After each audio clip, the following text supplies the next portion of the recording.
the agency, a group in the covert world, was assigned a mission in December. We want to do something to convince Putin to back down. And we're yipping and yelling by the president. Wasn't doing it. He was building up the forces. And so the term of art I use is important because anybody on the inside knows I know something. The words used were the group assembled, NSA, CIA, not the FBI, I don't think, Treasury Department, State Department, all the people who could contribute either funding or what you will. They started meeting in a secret room in a building across the executive office building, which is on the White House grounds, but it's separate. It's where they hide most of the executive offices are there. They started meeting, and the question being asked of the White House through intermediaries, this is the president, do you want something reversible like sanctions or something irreversible? And the word came back, irreversible. That means kinetic. So the option was, of course, take out the pipelines. Why not? Threaten to. Because since the Kennedy days, there's been a lot of worry as the Cold War went on and we had this crazy notion of containment. We could contain communism. In the Kennedy days, even the Kennedy days on, Russia's ability to feed gas at a cheap price to Europe was bothersome because gave Russia what you could call, what this White House did call weaponizing gas. That's what they were worried about. Russia was using weaponizing gas. And the fear was we have to hold Germany and NATO, who get a lot. They have no natural resources there in Western Europe. And they were being supplied for a dozen since 2011, when the first pipeline, Nordstream, there's two pipelines. The first one was built, began pumping an enormous amount of gas at an incredibly cheap price, building up the German engine. You know, the largest chemical company in the world, BASF, is there. And we have all those automobiles, the fancy cars that we all love in America. The world loves it, Mercedes, et cetera.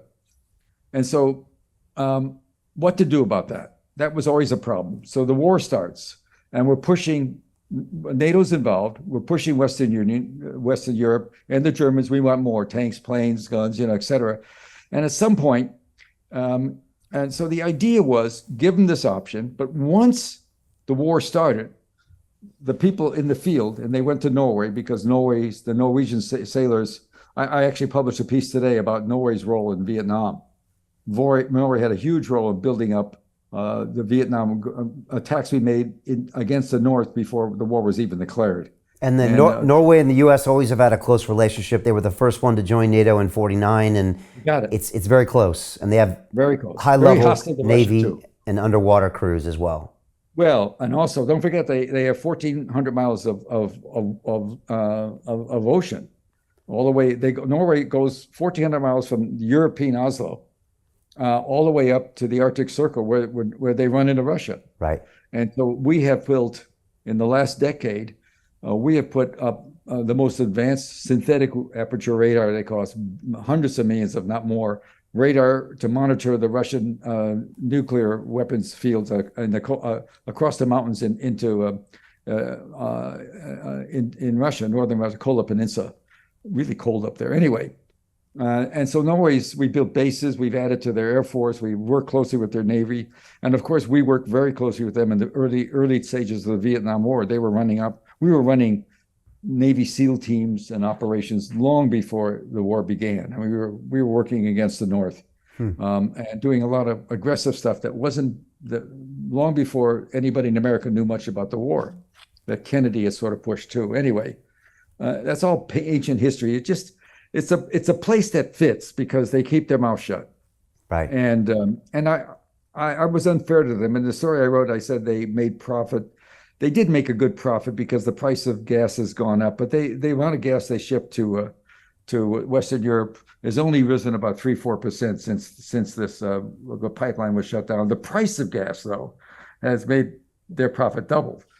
So the price right now, even though it's been a warm winter, people are paying.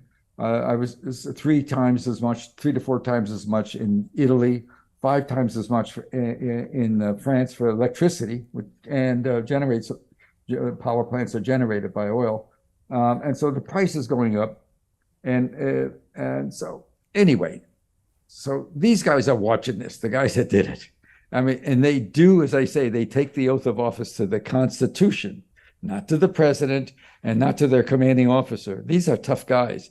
They like to do stuff that makes sense to them. So they did plant the bombs. They were ready to go. They could go at any time, but Biden said no. They initially got it done in June. He said no then. And then by July, August, with the war on, they thought it's okay. Late September, he orders the hit. They do it. My name is Jim Rickards. I'm a former advisor to the CIA, Department of Defense, and the White House.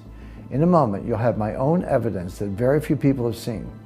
You'll see how I believe two acts of democratic stupidity are about to combine into a storm that will change America forever, the American Energy Armageddon. In fact, due to specific circumstances created by the Armageddon, it's possible you could now win big while others lose. You see, there's a universal truth. In times of crisis, money moves. During the coming energy Armageddon, most Americans will face new hardships, but not all. A few will win and win big. You're about to see how the energy Armageddon could create a one-time opportunity to secure new substantial wealth. If you want in, keep watching. Right now, today, America is running out of gas, diesel, and oil. Our national fuel reserves are down 50% or more from where they should be. It's so urgent, major suppliers are calling it a code red emergency. We don't have the refining capacity to catch up, and we're shipping most of what we have to Europe to bail them out of Calamity Joe's Nordstream crisis. We're now facing catastrophic fuel shortages I predict will collapse our nation's energy grid. When it happens, every citizen will see firsthand the Dems' obsession with green energy is a scam. In fact, I'm going to show you my evidence that outs them as shameless hypocrites. That's not all. I predict this storm will bring about a new social order to our country. Many who are now rich will find their accounts drained, and those who are poor will turn to desperate measures to survive. I'm talking about civil unrest, a massive crime wave, and violence in our streets. Most will suffer under Biden's energy Armageddon, but not everyone. Some good Americans will win.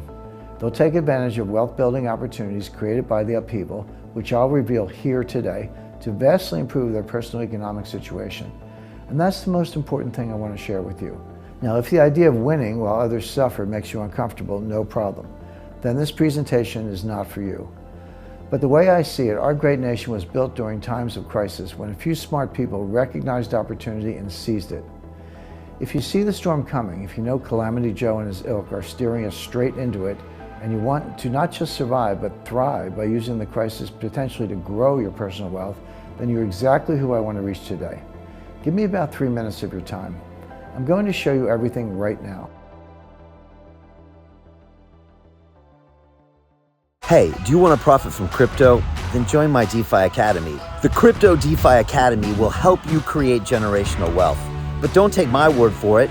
Listen to my students. When I first got into crypto, I remember thinking to myself, I need to learn more. Brian Rose, learning crypto, learning DeFi, gotta do it. I am so grateful that I jumped in and did this. I had to break through some limiting beliefs that I can do this, that I can afford this, that I can be in this. It challenges the things that are deeply rooted within us. Joining DeFi Academy has been one of the best decisions I have made on my blockchain journey. This course was a life changer, a game changer, a huge eye-opener, coming from knowing practically nothing at the speed of the learning over 4 weeks was just fantastic. The information you provided in this class was invaluable. I feel far more confident in my next steps. You took complex concepts and made them easier to understand. What's different than so many other ones is it just doesn't tell you what to do. It actually makes you do it. This is for people who are serious about becoming traders. This is the way it should be done. I realized from this learning experience again that it is not about what you learn, but about who you learn it from. The energy was insane. I've never experienced such incredible energy on a live call. Brian Rose, you are a legend, my friend. It's the only thing in the market where you can get all information and learn everything what you need to know. Everything is so clear and so well done, and I'm just forever grateful for this program. It made me feel so much more confident about crypto than I did before. I did not anticipate how passionate I was going to become about it. This course has been like a big learning experience for me, not just in the crypto space, but just an overall balance of life. What I've learned is, how to take ownership, of my life in a way that I really hadn't before. Yeah, you can't put a price on that, really. I would recommend it to anybody, top notch. Excellence does not come cheap.